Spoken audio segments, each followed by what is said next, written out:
Assalamualaikum warahmatullahi wabarakatuh. Puji beserta syukur kita ucapkan kepada Allah Subhanahu wa Ta'ala yang telah memberikan beribu-ribu nikmatnya kepada kita semua. Tak lupa salawat serta salam tercurahkan kepada Nabi Muhammad SAW, keluarganya beserta sahabat. Semoga kita semua mendapatkan syafaat dan petunjuknya sampai hari kiamat nanti. Perkenalkan, saya Afifah Galul Fatihah, mahasiswi jurusan Komunikasi Penyiaran Islam, Universitas Islam Negeri Syarif Hidayatullah Jakarta, dengan nomor induk mahasiswa 1119051000064. Kelas 4E dengan mata kuliah hadis yang diampu oleh Ibu Umi Musyarafah. Pada kesempatan kali ini saya akan membahas tentang kepekaan terhadap lingkungan. Apa aja sih yang termasuk kepekaan terhadap lingkungan itu? Yang pertama ada larangan melantarkan lahan, seperti hadis berikut.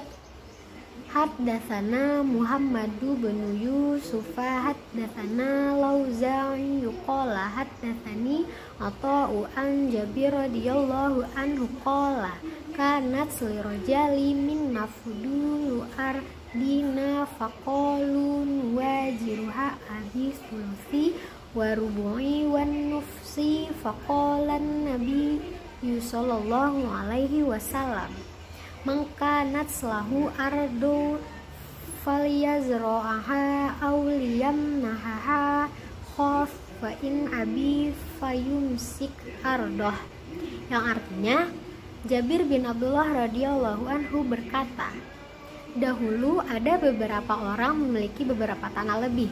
Lalu mereka berkata, lebih baik kami sewakan dengan hasilnya sepertiga, seperempat, atau separuh. Nabi Muhammad SAW bersabda, siapa yang memiliki tanah hendaknya ditanami atau diberikan kepada kawannya. Jika tidak, diberikan tanam saja.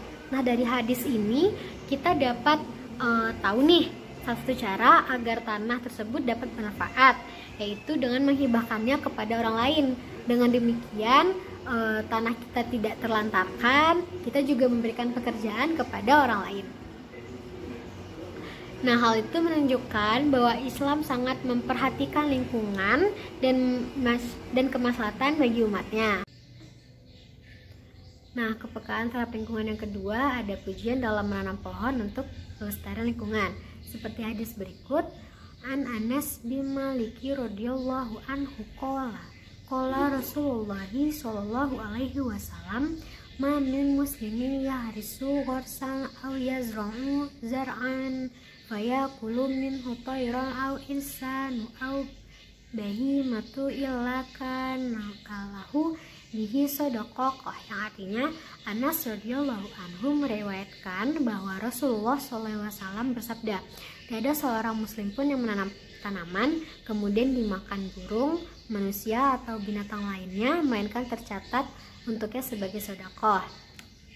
Hadis yang saya sebutkan barusan itu menganjurkan agar manusia, khususnya umat muslim, agar menanam tanaman yang bermanfaat baik bagi manusia ataupun binatang.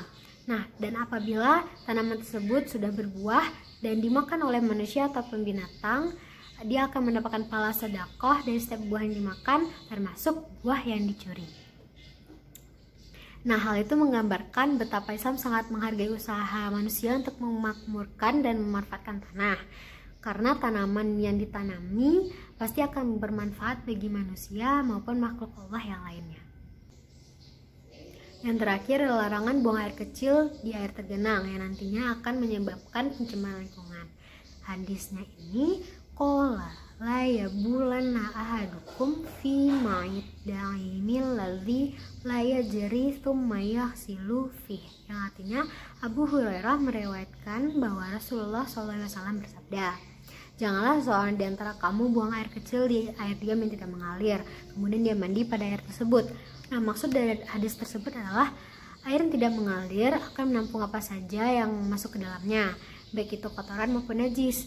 Nah, apabila air tersebut akan dipakai oleh orang banyak, lalu ada seseorang yang buang air kecil di air tersebut, maka air tersebut akan menjadi kotor dan mengandung najis. Nah, apabila dipakai buat mandi, bukannya akan membersihkan badan, namun melainkan akan menyebabkan najis dan mendatangkan penyakit. Itulah penjelasan saya tentang kepekaan terhadap lingkungan. Ada 3 poin penting yang saya jelaskan. Yang pertama, larangan melantarkan lahan, yaitu hendaknya lahan tersebut kita hibahkan kepada orang lain sehingga lahan tersebut tidak terlantar dan kita juga memberikan pekerjaan kepada orang tersebut. Yang kedua, pujian dalam menanam pohon untuk melestarikan lingkungan. Kita sebagai manusia hendaknya menanam pohon yang bermanfaat bagi binatang, bagi manusia, dan bagi makhluk lainnya, sehingga hasilnya pun akan berbalik kepada kita, yaitu berupa pahala sedekah. Yang terakhir, ada larangan buang air kecil di air tergenang. Nah, kita sebagai manusia yang berakal dan beradab hendaknya berhati-hati dalam buang air kecil maupun buang air besar, sehingga kita tidak merugikan makhluk lainnya, yaitu pencemaran lingkungan. Kita tidak tahu air tersebut dipakai untuk apa oleh makhluk lainnya, bisa untuk mandi, bisa untuk makan, untuk minum, sehingga kita harus berhati-hati dan saling menjaga satu sama lain agar manfaat-manfaatnya juga terasa bagi kita semua.